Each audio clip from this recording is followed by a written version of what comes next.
Hello friends, welcome to नियति astrology. आज हम जानना चाहेंगे कि वैदिक न्यूमरोलॉजी क्या होती है। न्यूमरोलॉजी कई तरह की होती हैं, लेकिन हम यहाँ पे जो स्टडी करेंगे वो है वैदिक न्यूमरोलॉजी के बारे में। तो सबसे पहले तो ये कि वैदिक न्यूमरोलॉजी हमें क्यों सीखना है। अब वैदिक न्यूमरोलॉजी हमें क्यों सीखना है, ये इसका आंसर जानने के लिए हम आगे बढ़ते हैं। सबसे पहले आप यहाँ देखेंगे कि 1 से लेकर 9 तक नंबर्स होते हैं किसी भी न्यूमरोलॉजी ग्रिड के अंदर। अब कोई भी ग्रिड हो या वो लोशु ग्रिड हो या वैदिक न्यूमरोलॉजी, नंबर यही रहेंगे 1 to 9। अब ये 1 to 9 जो नंबर है ये अलग अलग प्लैनेट्स को दर्शाते हैं। कॉम्बिनेशन जब 1 to 9 नंबर्स के बारे में हम पूरा समझ लेंगे, उसके बाद इन नंबर्स का आपस में जो कॉम्बिनेशन बनता है वो लगभग 35 to 40 बनता है। अभी कॉम्बिनेशन हमारे किस काम आएंगे, तो ये हमको हेल्प करते हैं कुछ प्रेडिक्शन करने में। तो सबसे पहले हम नंबरों के बारे में जान लेंगे, उसके बाद हम जानेंगे कि ये क्या कॉम्बिनेशन बना रहे हैं और ये इससे हम कौन कौन सी प्रेडिक्शन कर सकते हैं।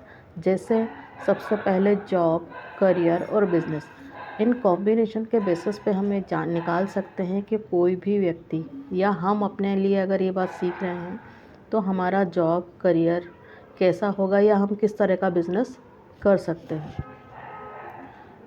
सेम चीज़ है कि उसमें एक व्यक्ति की जो फाइनेंशियल कंडीशन है वो कैसी होगी, ये भी हम इस कॉम्बिनेशन के बेसिस पे देखेंगे। किसी का हेल्थ कैसी होगी या उसकी आने वाले पीरियड्स में कोई एक्सीडेंट के योग बन रहे हैं या नहीं, या उसकी हेल्थ में पहले सुधार होने वाला है। ये हेल्थ रिलेटेड जितने भी इशू हैं वो भी हम कॉम्बिनेशन के द्वारा जान सकते हैं। नेक्स्ट चीज़ है जैसे प्रॉपर्टी परचेस। अगर कोई व्यक्ति हमसे ये पूछता है कि मुझे प्रॉपर्टी परचेस करना है या हम खुद अपने लिए भी परचेस करना चाहते हैं, तो प्रॉपर्टी परचेस करने के जो कॉम्बिनेशन है वो हम इस कॉम्बिनेशन के बेसिस पे जान सकते हैं। नेक्स्ट है लिटिगेशन। आने वाले आपके समय में या कभी भी लाइफ में लिटिगेशन हो सकता है या नहीं हो सकता है, ये भी हमें पता चलेगा। अब नेक्स्ट है प्रॉब्लम इन चाइल्ड बर्थ। अब नंबर या कॉम्बिनेशन के बेसिस पे हम ये तो नहीं बता पाएंगे कि किसी के यहाँ चाइल्ड बर्थ कब होगा या हमारे यहाँ, बट हम चाइल्ड बर्थ में अगर कोई प्रॉब्लम आ रही हो तो उस प्रॉब्लम को समझने के लिए हम इसको देखना पड़ेगा। अगर कहीं कोई प्रॉब्लम है तो ये कॉम्बिनेशन के बेसिस पे हम ये जान सकते हैं कि प्रॉब्लम किन प्लैनेट्स के कारण आ रही है। उन प्लैनेट्स की रेमेडी करके या कोई दूसरे उपाय करने के बाद हम इस समस्या से बाहर निकल सकते हैं। नेक्स्ट है जैसे मैच मेकिंग। हम एस्ट्रोलॉजी में जैसे दो लोगों की शादी के लिए कुंडली मिलान करते हैं, सेम चीज़ें हम दो डेट ऑफ बर्थ को मैच करते हैं कि दोनों में कौन से प्लैनेट एक दूसरे को मैच कर रहे हैं। उस बेसिस पे हम कुंडली जैसे ओके करते हैं, वैसे भी डेट ऑफ बर्थ या न्यूमरोलॉजी के बेसिस पे हम इन लोगों के मैचिंग ओके करते हैं। फिर है डीलिंग विद पीपल्स।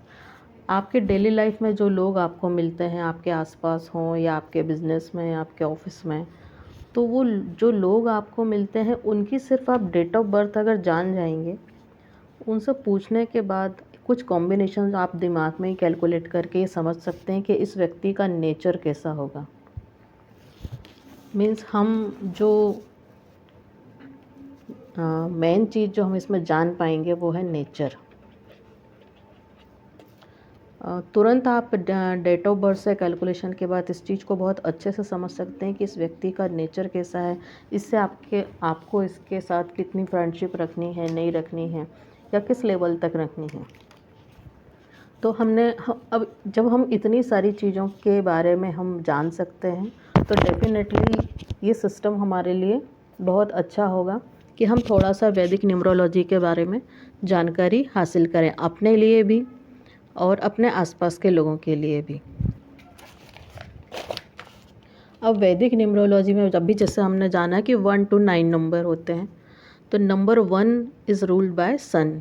यानी किसी की डेट ऑफ बर्थ में अगर नंबर 1 कहीं आता है तो हम ये मान लेंगे कि उसके अंदर सन वाली क्वालिटीज़ मिलेंगी। वैसे ही number 2 number 2 is ruled by moon. यदि किसी की डेट ऑफ बर्थ में नंबर 2 आएगा तो उसके अंदर मून वाली क्वालिटीज़ हमको देखने को मिलेगी। क्यों? क्योंकि नंबर 2 मून को रिप्रेजेंट करता है। अब मून की क्वालिटीज़ क्या होंगी? जैसे सॉफ्टनेस है, ब्यूटी है, सॉफ्ट स्पोकन है, लविंग केयरिंग है। ये सारी चीज़ें जो मून के साथ रिलेटेड होती हैं वो हमको इसके अंदर मिलेंगी। Next number 3 is ruled bye Jupiter. Number 3 Jupiter का नंबर है, और अगर किसी की डेट ऑफ बर्थ में नंबर 3 आएगा तो जो जुपिटर के अंदर क्वालिटीज़ होती हैं वही क्वालिटीज़ उस व्यक्ति के अंदर भी हमको देखने को मिलेगी। जैसे उसकी मोरल वैल्यू अच्छी होगी, वो एडजस्ट करेगा, वो फैमिली के साथ बैलेंस बनाने की कोशिश करेगा। अब number 4 is ruled bye Rahu. अब जैसा राहु के विषय में हम सभी जानते हैं कि राहु किस तरह का होता है। थोड़ा डिप्लोमेटिक पर्सन हो सकता है, और खर्च भी बहुत करवाता है। अचानक से होने वाले खर्चों को भी रिप्रेजेंट करता है, या अचानक होने वाले मीन्स नुकसान के लिए भी हम राहु को देखते हैं। तो जिनका डेट ऑफ बर्थ में कहीं 4 आएगा तो उनके अंदर ये चीज़ें होंगी कि वो खर्च बहुत करेंगे, उनके साथ अचानक जीवन में कुछ घटनाएं घटेंगी। इस तरह से हम इसके बारे में प्रेडिक्शन कर सकते हैं। Number 5 is ruled bye mercury. और मरकरी का जो प्रॉपर्टीज़ हैं, मरकरी जैसे सभी जानते हैं कि ये बिज़नेस के लिए रिप्रेजेंट करता है और व्यक्ति की इंटेलिजेंस को भी बताता है। तो नंबर 5 अगर किसी की डेट ऑफ बर्थ में है तो हम ये मान सकते हैं कि वो उस व्यक्ति को पैसा कैसे कमाना है ये उसे बाय बर्थ पता है। उसका जो इंटेलिजेंस है वो किस तरह की है, हम ये उसके दूसरे कॉम्बिनेशन के बेसिस पे जज कर पाएंगे कि ये जो 5 ये किसके साथ बैलेंस हुआ है, तो उसका जो ब्रेन है वो किस तरह से चलेगा। नेक्स्ट है number 6 is ruled by Venus. अब वीनस जैसा कि नाम से ही सबको समझ में आता है, ये ब्यूटी और लग्जरी को रिप्रेजेंट करता है। तो जिस किसी के भी डेट ऑफ बर्थ में बेसिक में, डेस्टिनी में या कहीं नंबर 6 आता है तो वो उसके अंदर वीनस वाली क्वालिटीज़ हमको देखने को ज़रूर मिलेंगी। नेक्स्ट है number 7 is ruled bye Ketu. अब केतु जो होता है वो एक, हम जैसे जानते हैं कि एक छुपा हुआ या रहस्यमयी प्लैनेट है। ठीक वैसे ही अगर इस 7 नंबर के लोगों को जब हम देखेंगे तो इन लोगों के अंदर एक छुपी हुई इंटेलिजेंस होती है। ये अंदर से कुछ और होते हैं, ये बाहर से कुछ और होते हैं। अब बुरे अच्छे इस बारे में हम बात नहीं कर रहे हैं, बात हो रही है कि उनका नेचर कैसा होता है। ये लोग थोड़ा इन लोगों की जो इंटेलिजेंस होती है उसको थोड़ा समझने में हमको ज़रूर बहुत हेल्प करता है, किसी व्यक्ति की इंटेलिजेंस को जानने के लिए, या वो कितना टॉकेटिव पर्सन है ये भी हम जान सकते हैं उसके नंबर 7 से। नेक्स्ट है अच्छा, ये इन व्यक्ति के अंदर एक चीज़ होती है, ये कोई भी बात को पकड़ लेते हैं बिना रीज़न के। इनको कोई बात अगर आप बता दें तो उनको एक सेटिस्फेक्शन नहीं होता, उनको हर बात के पीछे एक रीज़न चाहिए होता है कि ऐसा क्यों। अगर आप कहेंगे कि इस चीज़ को नहीं खाना चाहिए, इसके खाने से ज़ुकाम हो सकता है, तो वो ऐसे नहीं मानेंगे, उनको उसके पीछे रीज़न चाहिए कि इसको खाने से ज़ुकाम कैसे हो सकता है। तो ये प्रॉपर्टी हमको देखने को मिलेगी नंबर 7 वाले लोगों में। नेक्स्ट है number 8 is ruled bye Saturn. अब सैटर्न के बारे में सभी जानते हैं, ये एक स्लो प्लैनेट है और हार्ड वर्किंग है, जैसे हम एस्ट्रोलॉजी में बोलते हैं कर्मकारक प्लैनेट है। तो ठीक वैसे ही यहाँ पे भी जिनके हॉरोस्कोप में हमको डेट ऑफ बर्थ में हमको नंबर 8 देखने को मिलेगा, उनके अंदर ये सारी क्वालिटीज़ होंगी कि वो लोग बहुत मेहनती होंगे, डाउन टू अर्थ भी होंगे, और शनि तो मेहनत करवाता ही है लेकिन देता भी बहुत है। नेक्स्ट है number 9 is ruled bye Mars. अब मार्स सभी को मालूम है कि जिसको डेट ऑफ बर्थ में कहीं मार्स आता है, नंबर 9 आता है, तो उसके अंदर मार्स की प्रॉपर्टीज़ हमको देखने को मिलेंगी। अब मार्स की प्रॉपर्टीज़ क्या होती हैं? सबसे पहले तो इनके अंदर एग्रेशन बहुत मिलेगा। तो जब अगर किसी के अंदर इस तरह का नंबर 9 है तो उसके अंदर थोड़ा सा एग्रेशन हमको देखने को ज़रूर मिलता है, प्लस वो करेजियस पर्सन भी होगा। तो इस तरह से हम इसके साथ हम दूसरे कॉम्बिनेशन और मैच करेंगे तो हम जान पाएंगे कि एक्चुअली व्यक्ति अपना करेज कैसा दिखा रहा है, ये पॉजिटिवली अपना करेज मतलब पॉजिटिवली वर्क कर रहा है या नेगेटिव साइड वर्क कर रहा है। अब चलिए जान लेते हैं। अभी तो हमने ये जाना कि कितने नंबर होते हैं 1 to 9, इनको इन सभी नंबर्स को कौन सा प्लैनेट जो है वो रूल करता है। अब वैदिक न्यूमरोलॉजी ग्रिड। अब वैदिक न्यूमरोलॉजी ग्रिड क्या होता है, यहाँ हमने एक ग्रिड बनाया है, ये फिक्स ग्रिड है। आप देख सकते हैं 3 1 9 6 7 5 2 8 4। यहाँ 1 नंबर आया वो सन के लिए, सेकंड आया ये नंबर 2 मून के लिए, Jupiter, Rahu, mercury, Venus, Ketu, Saturn and Mars. इस ग्रिड को हमको याद रखना है। जब हम इस पूरी स्टडी को करेंगे तब तक हमको ये ग्रिड हमेशा याद रहनी चाहिए कि ये ग्रिड किस तरह से बना हुआ है।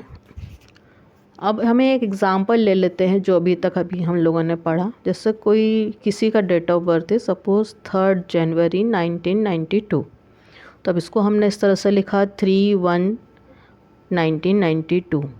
तो यहाँ 3 क्या हो गया, ये बेसिक नंबर हो गया, और जो डेस्टिनी नंबर हो गया वो है नंबर 7। अभी नंबर 7 डेस्टिनी नंबर कैसे बना, हम क्या करेंगे, जो बेसिक नंबर है वो वही रहेगा अगर सिंगल डिजिट में है तो, और बाकी हम जितने भी हमारे पास नंबर्स हैं उन सबको हम ऐड कर देंगे। यहाँ हम देखेंगे 3 + 1 + 1 9 9 2, टोटल हो जाएगा नंबर 7। तो ये जो 7 नंबर आया ये हो गया हमारा डेस्टिनी नंबर। अब इसको हम इस सारे नंबर्स को हम यहाँ ग्रिड में फिट करेंगे। इसमें एक चीज़ और है, ये जो 19 है इसको हम ग्रिड के अंदर नहीं भरेंगे। ऐड करते वक्त तो हम ज़रूर सारे नंबर्स को ऐड करेंगे और डेस्टिनी नंबर निकालेंगे, लेकिन जब हम ग्रिड के अंदर पुटअप करेंगे सारे नंबर्स को तो ये इतना हिस्सा हम छोड़ देंगे। अब हम क्या रखेंगे इस ग्रिड के अंदर, तो बाकी सारे बचे हुए जो नंबर हैं उनको हम पहले ग्रिड में रखेंगे। फिर हम ये देखेंगे कि जो बेसिक नंबर है क्या वो रिपीट हो रहा है। अगर यहाँ डबल डिजिट में होगा तो फिर कोई नया नंबर बनेगा तो बेसिक नंबर में हम उसको भी रखेंगे। अभी हम इसी के बारे में जान लेते हैं। तो सबसे पहले हम लिखेंगे 3। ये 3 कहाँ आएगा, जहाँ पे ये 3 लिखा हुआ है। फिर है 1, तो 1 की जगह ये बनी है, हम यहाँ पे 1 लिखेंगे। फिर 92, ये 9 यहाँ आ गया और 2 यहाँ आ गया। ठीक है, अब बेसिक नंबर 3 है, एक बार चूँकि यहाँ 3 आ चुका है तो हम सेकंड टाइम पे यहाँ 3 नहीं लिखेंगे, इसको ऐसे ही रखते हैं। अब आ रहा है हमारे पास डेस्टिनी नंबर 7, तो 7 की जगह है ये, तो हम ये 7 नंबर हम यहाँ रखेंगे। इस तरह से ये हमारा वैदिक न्यूमरोलॉजी ग्रिड तैयार हो गया। एक प्लान पूरा भर चुका है 3 1 9 7 और 2। आई होप कि यहाँ तक आपको समझ में आ गया होगा। मैं एक बार फिर से एक नई डेट ऑफ बर्थ के साथ इसको रिपीट करती हूँ।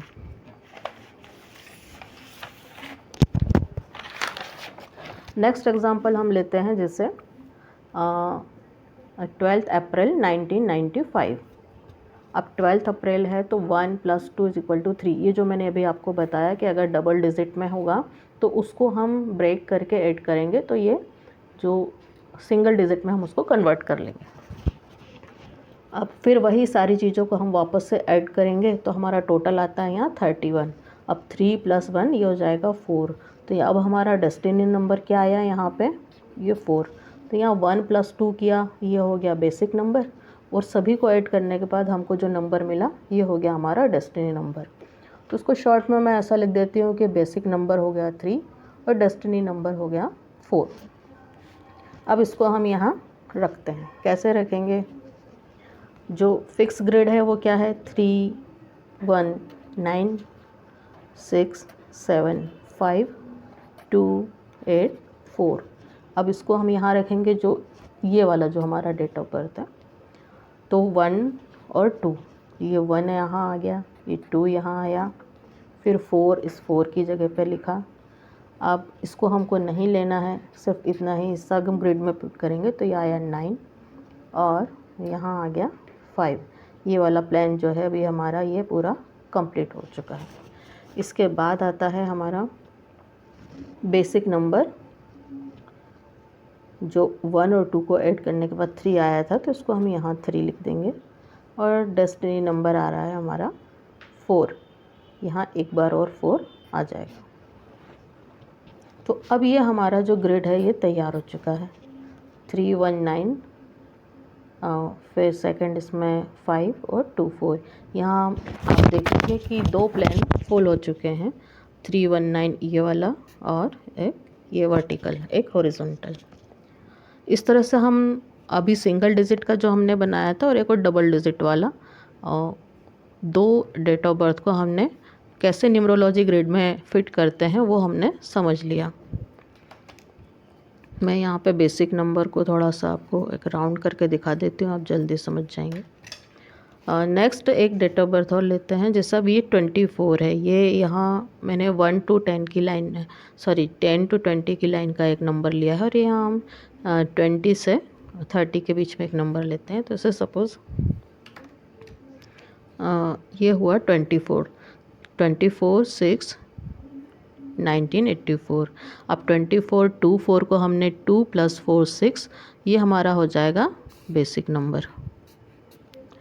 अब फिर नेक्स्ट डेस्टिनी नंबर निकालने के लिए हम सभी डिजिट्स को 2 4 6 1 9 8 4 इक्वल्स टू कितना, जब सभी को हम टोटल करेंगे तो आता है हमारा 25। फिर 2 + 5 करेंगे तो ये हो जाएगा 7। तो 2 + 5 हमने यहाँ किया तो ये 7 आता है, तो ये 7 जो है वो हमारा हो जाएगा डेस्टिनी नंबर। अब हमको 2 नंबर मिल चुके हैं, क्या बेसिक नंबर हुआ हमारा 6 और डेस्टिनी नंबर हुआ हमारा 7। अब उसको हम ग्रिड में कैसे पुट करेंगे, तो देखिए अब हमें मालूम है हमारा ग्रिड इस तरह से बनता है। सबसे पहले हम देखेंगे इसमें 2 4, यहाँ आएगा 2, यह आया 4, फिर 6, इसको हमको नहीं लिखना है, लेकिन 84, ये हो जाएगा 8, और एक बार फिर से ये आया 4। ठीक, इस सब के बाद अब हमको लिखना है हमारा बेसिक नंबर, जो इसको जोड़ने के बाद बना है। इसको हम यहाँ लिख देते हैं, ये बेसिक नंबर, और डेस्टिनी नंबर आ रहा है 7। ठीक है, इस तरह से हमने सभी नंबर को इसके अंदर रखा, तो हमारा ये जो ग्रिड तैयार हुआ है। सॉरी ये गलत हो गया यहाँ पे, ये हाँ ये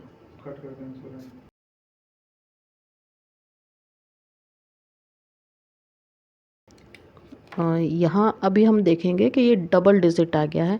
अब ये जो नंबर्स हैं ये डबल डिजिट में जब आ जाते हैं या रिपीट होते हैं तो वो क्या इफ़ेक्ट दिखाते हैं वो हम आगे के वीडियोस में जानने की समझेंगे, और इससे जो भी बेनिफिट्स अपनी लाइफ में ले सकते हैं वो लेंगे। मुझे आशा है आपको मेरा ये वीडियो ज़रूर पसंद आया होगा और समझ में भी आया होगा। मैंने पूरी कोशिश की है अपनी तरफ से समझाने की। Thanks for watching.